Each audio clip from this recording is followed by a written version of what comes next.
which by extension you are a higher rank than what your husband possesses.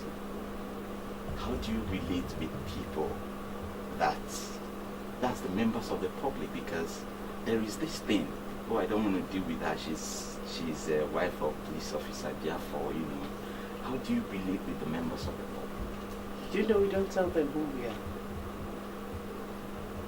So you operate on covert arrangements? We hardly. Only very few people will let you know that you are the wife of a police officer.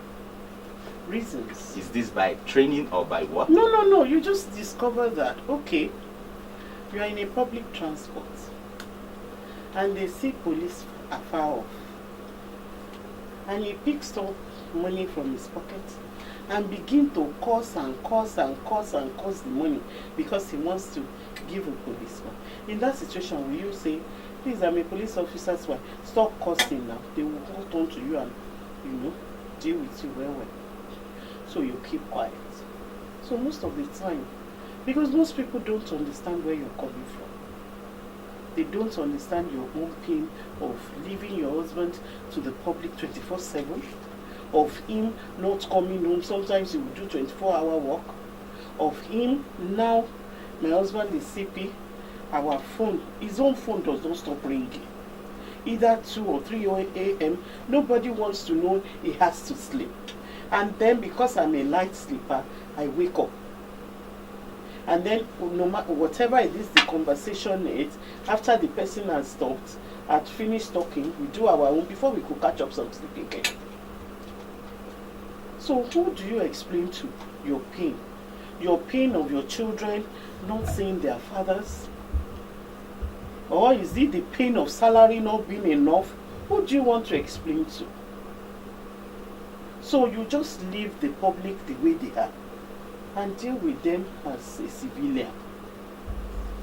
And then that's why our organization too, power, is very important.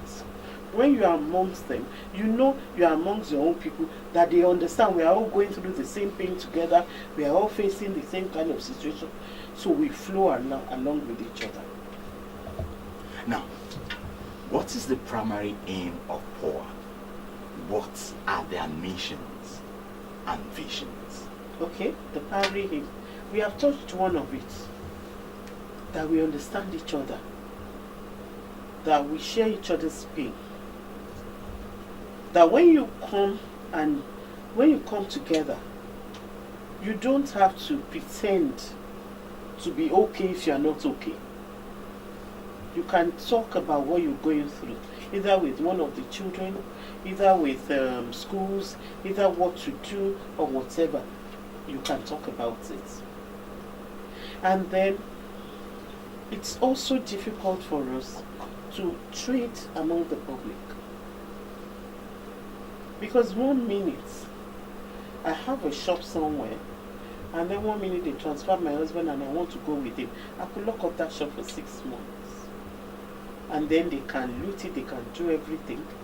But once we have our own shop and you are among your own people, they will make sure your place is looked after, even when you are not in. That's why we also have barracks. When our husbands are not around, we look after one another, we care for one another's children. So our group mainly is what others will not understand about us. We understand about each other, and we care for one another. Now, of course, you have gone through, you have so much experience as the wife of a police officer, especially the wife of Commissioner of Police. What are those things that you think the government needs to change as regards to welfare of Nigerian police?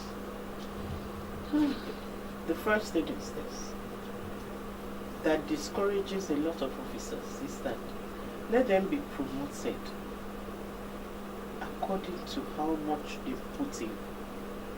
You don't want to see your junior being promoted ahead of you, especially when you've put in your best.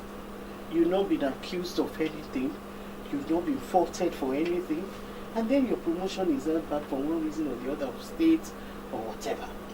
you have the same education as the next person to you, it can discourage anybody.